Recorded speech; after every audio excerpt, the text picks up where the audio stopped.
Sa isang maganda at bulubunduking lugar sa Rizal ay matatagpuan ang isang dambuhalang proyekto. Proyektong ngayon lang ulit magkakaroon ang Pilipinas pagkatapos ng mahigit 50 taon. Ito ang Wawa Bulk Water Supply o mas kilala sa tawag na Upper Wawa Dam.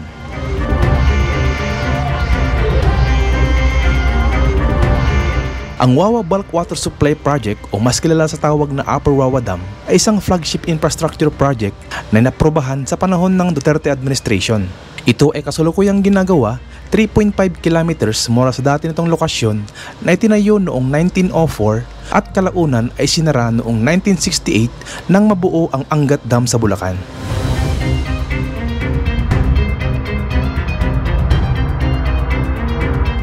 Sa paglipas ng mahabang panahon ay unti-unti nang nararamdaman ang kakulangan ng supply ng tubig, lalong-lalo na sa Metro Manila dahil na rin sa paglobo ng populasyon at nanirahan dito. Kaya naman noong 2019 ay naprobahan ang proyektong ito at sinimulan ang construction noong 2020 at inasahang magsimula ang operasyon nito sa fourth quarter ng 2025.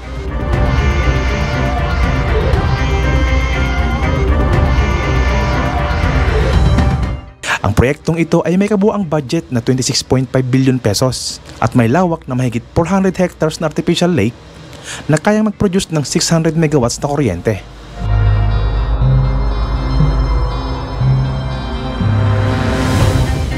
Ang Wawa Bulk Water Supply Project ang magiging pinakamalaking pagmumulan ng tubig na itatayo sa bansa ng mahigit 50 taon mula nang naitayo ang Angat Dam sa Bulacan.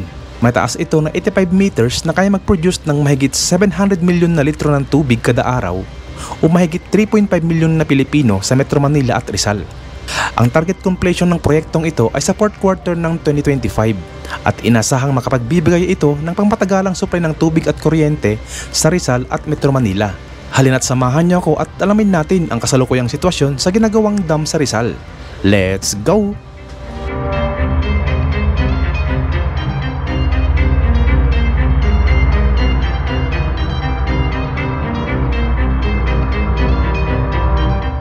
Good morning guys, dito tayo ngayon sa may Bonnie Serrano, malapit sa may EDSA. At ngayong araw ay mag-update tayo dito sa ginagawa nilang dambuhalang proyekto dito sa may Rodriguez, Rizal, itong Upper Wawa Dam.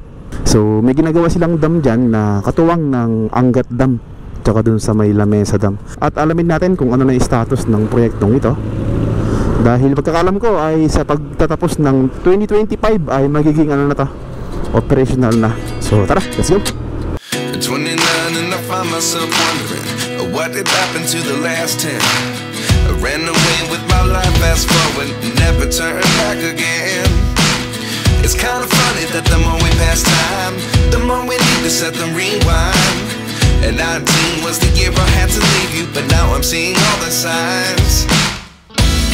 Is this really happening? I can't believe it's true. I'm just as surprised as you. Is this really happening? I can't be too sure, but one day I'll be yours again. Yan, dito tayo sa may boundary ng Barangay San Jose, Antipolo City. So kaliwa tayo dito. Dito tayo papasok. So mula dito sa may arko ay mayroon lamang 11 kilometers na tatakbuhin natin para marating natin yung ginagawa nilang dam dito sa may Rodriguez. So tara, let's go. Yan, so dito ay mag-waste na tayo kasi medyo malayo pa to. Marami tayong mga barangay na madadaanan. So far okay naman yung kalsada dito. Sana pagdating sa dulo ay walang rough road. Let's go. Malamig yung simoy ng hangin dito kasi mataas na to, Antipolo. Para kang nasa Tagaytay lang yung vibes dito. Actually nasurvey ko na to sa Google Maps. Kaya lang yung mapa niya ay nung 2022 pa yung updated. Talagang ano dito, kabundukan talaga. Uy, mayroon dun rambutan. Mamaya, daan tayo. Sigurado mura lang yung ano dito, mga tinda na mga prutas. Meron dito, A-Farm. So marami ding ano dito, mga campsite, mga kaibigan. Marami kayong mga daanan dito ng mga campsite, saka mga pasyalan. Ito, sinasabi ko, ang ganda, diba? Wow. Dito maganda ng masyal pala. Ang ganda ng tanawin dito. Tsaka yung hangin, malamig. Wow. Sarap ng simoy ng hangin. May mga bahay din dyan na ginagawa, oh. Grabe. Ganda.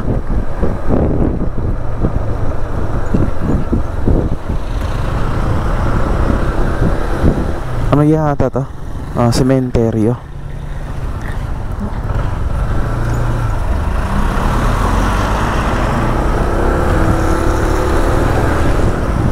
Ito yata yung Heaven's Gate.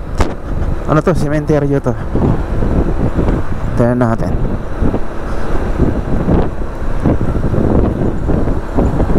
Tama. Ito yung Heaven's Gate Memorial Garden. Yan.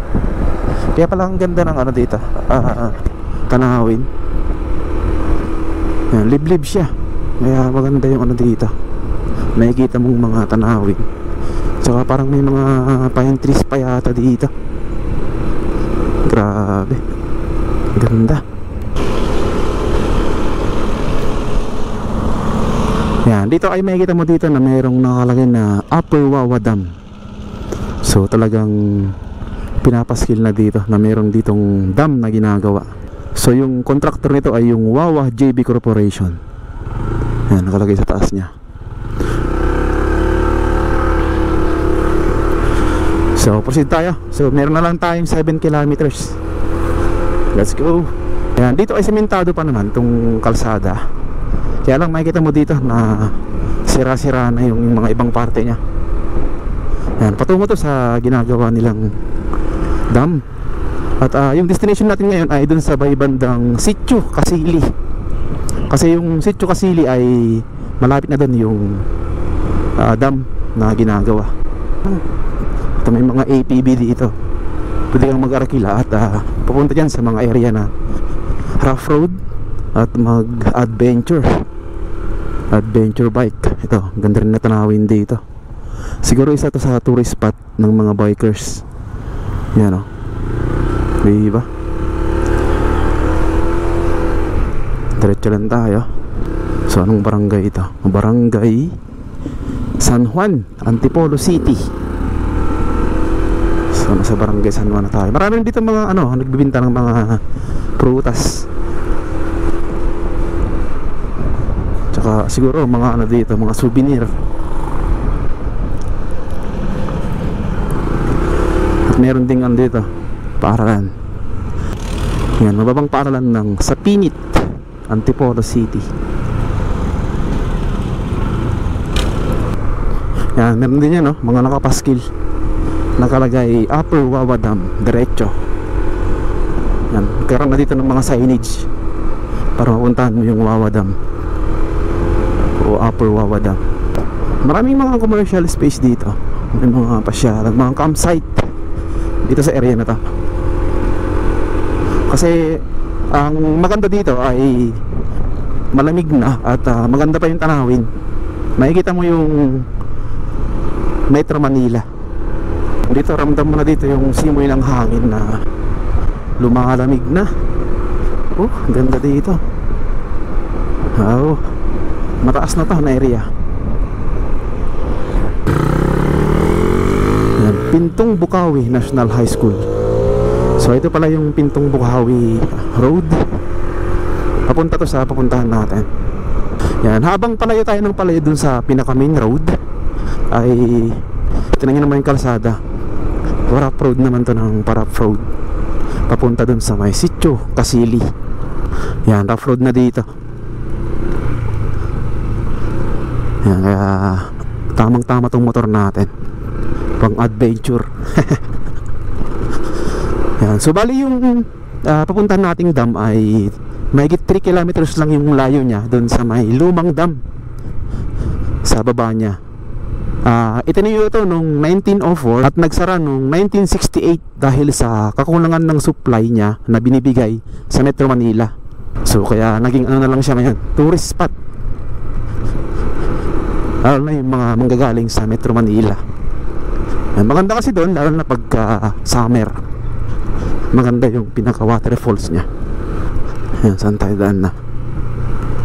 Uy, tarik nito nakalagay dito, Upper Wawa Dam, drive safely. Wow, diba? Malapit na tayo, sigurado.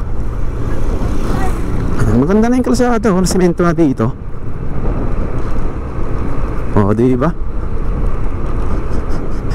Yung map kasi na nakita ko, kasi nagsurvey ako bago ako pumunta dito Itong dinadaan natin ay hindi pa sementado to, kasi 2022 pa siya, yung updated na map niya dito sa papuntang Upper Wawa Dam. Pero ngayon maganda na siya, diba? Malamig dito. Sana hindi atakihin ng agila yung drone natin mamay, o uwak. Maraming uwak pag ganito, mga agila, pag magpalipad tayo ng drone dito.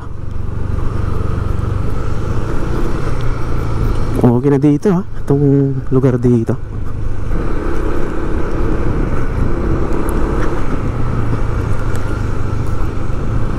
Dito na yata.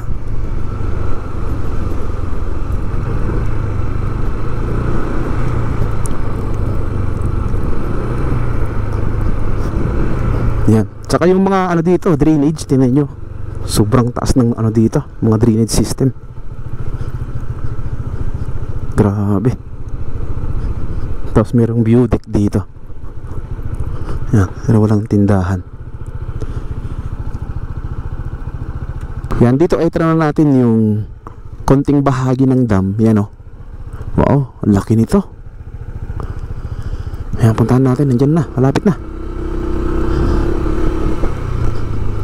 Yan, dito lang yan, pababa dito. Tapos kakaliwa ka dito sa ginagawa dyan.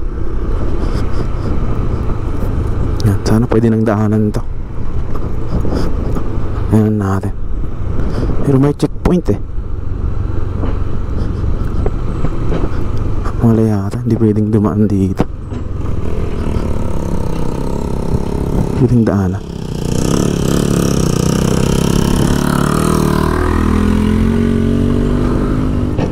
So yun, unfortunately hindi tayo pinayagan ng guard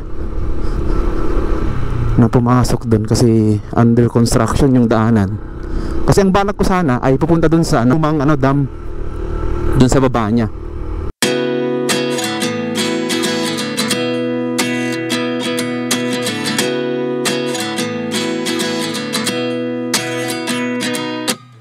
At 29 and I find myself wondering what did happen to the last 10. I ran away with my life, fast forward, never turn back again.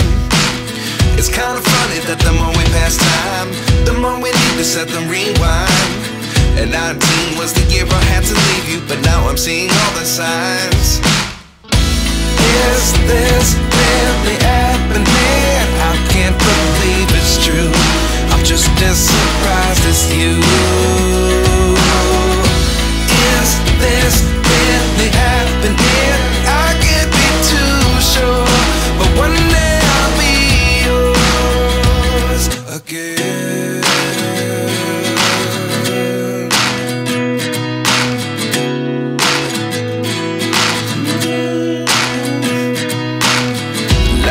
Come one in a dozen, the other 11 get something from nothing. I sit here looking for an answer. Maybe the biggest question was in the last chapter. You gave me the soul I have today. Without you I never could have moved away.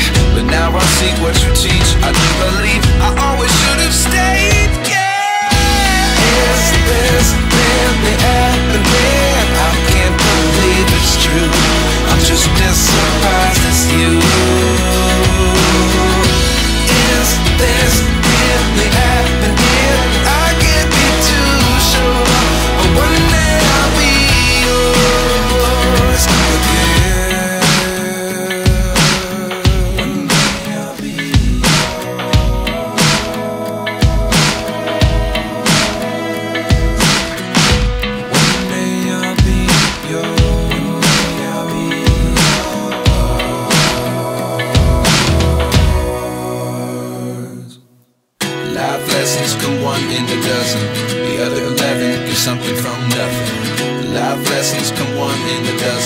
The other 11 give something from nothing. Life lessons come one in a dozen. The other 11 give something from nothing. Life changes just open the door. One thing's certain, I'll always be yours.